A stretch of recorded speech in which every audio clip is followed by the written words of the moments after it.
Today's story is going to be Lauren Childs, Hubert, Horatio, Bartle, Bobton, Trent. Mr. and Mrs. Bobton Trent were frightfully rich. They lived in a large luxury house in London, a swankily swell house in New York, and a marvellously marble house in Milan. They took trips here, trips there, and trips everywhere you could trip to. They bought anything they could think of buying. Rare rugs, tiny televisions, crotcheted cushions, tailored trousers, plush pyjamas, abstract art, china curiosities, posh pets, pungent plants, and strangely shaped swimming pools. They went out to dinner almost every night. For 2, for 12, for 202. They dined with the President, with the Prime Minister, even with the Queen.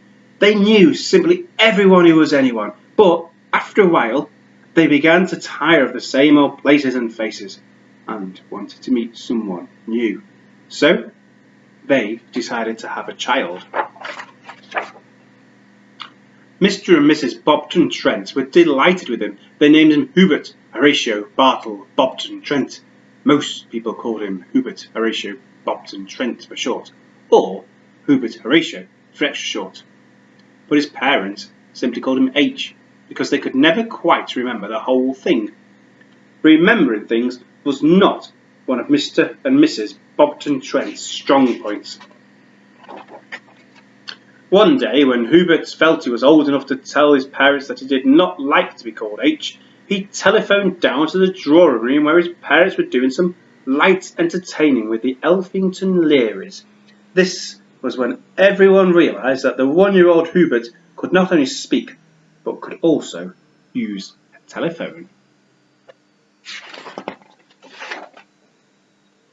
When Hubert was 2, Mrs. Bobton Trent, unable to find a blanket, tucked him up under a copy of the Whispering Weekly, her favourite gossip weekly magazine. Upon waking, Hubert read the magazine twice from front to back and once back to front.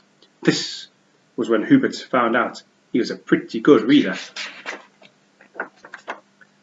1 year later, when the Bobton Trents were engaged in a furious game of dominoes with their dear friends and next door but one neighbours, the Davenport Martins, Hubert Horatio fell into the swimming pool. This was when the 3-year-old Hubert discovered he was a natural swimmer. In fact, Hubert Horatio Bobton Trent was a natural at almost everything, with the notable exceptions of cake baking and flower arranging. He had to work hard at those. Hubert very much enjoyed his parents' company, and so every night he would join them for a cup of cocoa by making his way down 3 flights of stairs, left at the marble bust of Madame Marpicello, along the East Wing corridor, right at the potted palm, up 2 flights of stairs, and then 3 small steps to his parents' bedroom. His cocoa was always a little bit cold by the time he got there. Usually, he found his parents playing Monopoly in their pyjamas. They took the game very seriously and seldom played without real money. All 3 Bobton Trents were devoted games players and committed cocoa drinkers. Over the wall in the next door mansion lived the St. Bernards, pronounced Bernard with the emphasis on nard. Like Mr. and Mrs. Bobton Trent, the St. Bernards also had a son who was a child genius. He was called Stanton Harcourt III and was Hubert's best friend and a keen table tennis enthusiast. Stanton Harcourt III was exactly as bright as Hubert Horatio, so together the 2 of them were probably the most brainy person in whatever country they happened to be in at that time. Hubert and Stanton Harcourt III liked to spend their time concocting experiments and discovering formulas in their homemade laboratory. Sometimes, just for the fun of it, they would multiply tricky fractions and then divide them by the square root of a difficult digit. Other times they would quiz each other on obscure Japanese vocabulary. When they were not doing that, they were playing table tennis. One Tuesday, Hubert returned from school to find an invitation from his parents. It said, Dearest H, are throwing an enormous party and inviting absolutely everyone we have ever met and some we haven't. Please join us in the ballroom. With love, your parents. Hubert always enjoyed these parties. He was an exuberant dancer. However, on this occasion, something very odd occurred. Halfway through the party, the jelly ran out. This was highly unusual. The Bartle Bobton Trent never ran out of anything. The next strange happening took place when Hubert and Stanton Harker were on the roof counting moon craters at dawn. They noticed Mr. Grimshaw, the butler, handed the milkman a priceless portrait of Mr. Bobton Trent's great-great-grandfather in exchange for 2 pints of milk. A few evenings later, Mr. and Mrs. Bobton Trent were entertaining the Butterworth Trotters and eagerly waiting for Martha the maid to serve them their sautéed scallops. After nearly 1 hour and 22 minutes of no food appearing, Mr. Bobton Trent said, "Where on earth do you think Martha has got to?" Hubert Horatio quietly slipped off his chair and went to investigate. In the kitchen he found Mr. Grimshaw the butler eating cheddar cheese and stale bread. Mr. Grimshaw explained that unfortunately the chef had resigned due to a lack of ingredients. Martha and all the other staff had left due to the fact that they hadn't been paid for at least 2 years, and that he himself would have to resign if he didn't get paid by 9 o'clock the next morning. The immediate problem of what to feed the guests was solved by Hubert, who was a creative chef and rustled up delicious cheese on toast for 4. After serving it to his parents and guests, he went off to his room to see what funds he had in his personal piggy bank. There turned out to be no more than a paperclip and a slightly hairy cough drop. It dawned on Hubert that the Bobton Trent fortune was in a very bad way, i.e., there was none. Cleverly, Hubert managed to sell a slightly broken table tennis baton, an ugly upside-down bed lamp, and some back issues of The Whispering Weekly over the phone to his friend Elliot Snitchcombe, this giving him enough cash to pay Mr. Grimshaw's wages. That night, unable to sleep, Hubert telephoned his best friend and algebra partner for some financial advice. After some 5.33 minutes of calculations, Stanton Harcourt announced that the only sensible way out of financial ruin was to sell the Bobton Trent family home. Hubert Horatio was horrified.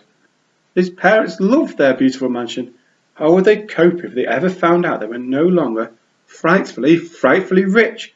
What would happen to Grimshaw? And in any case, where would he put his table tennis table? The following day, they both came up with an ingenious solution. They decided to enter Mr. and Mrs. Bobton Trent in various games contests. Hubert's parents were champions of Chinese checkers and could beat anyone on the Scrabble board, but Boggle was where they really excelled. They won everything. The problem was getting them to be sensible with the prize money. More often than not, the Bobton Trents would celebrate by taking all the other contestants out to supper.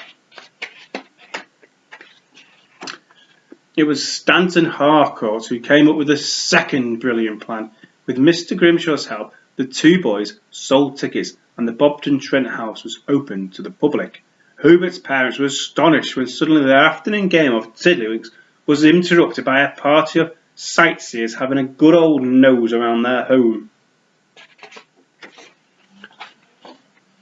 Unfortunately, Mr. and Mrs. Bobton Trent were delighted by the unexpected guests, so much so that they invited them back the following week, and of course this led up to several hundred people, and just tea alone for several hundred people adds up to several £100. Before Hubert and Stanton knew it, all the profit from the ticket sales had gone. It seemed, after all, there was only one solution. It was with a heavy heart that Hubert Horatio finally asked Grimshaw to drive himself and Stanton Harcourt to the estate agent. After several nail-biting seconds, the agent said that he might have a home that the Bobton Trents could afford. It was excitingly called 17B, Plankton Heights. With great trepidation, Hubert went home to tell his parents the unfortunate news.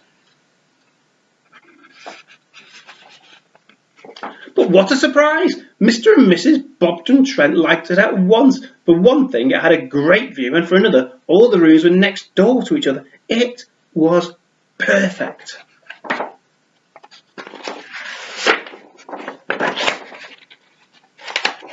Mrs. Bobton Trent loved that there was always someone available for a game of Kaplunk. Mr. Bobton Trent started his career as a doorman, a job perfectly suited to his social skills. Mr. Grimshaw remained in his job as butler, taking care of all the residents. And Hubert and Stanton Harcourt III found the perfect place for the table tennis table. Hubert's parents said, "Hubert, Horatio, Bartle, Bobton Trent, you are a genius for moving us here. We have never been so happy." And Hubert realised that being frightfully rich was not frightfully important to his parents after all. And for the first time ever, Horatio's cocoa was still warm by the time he had walked a short distance to his parents' room to say good night.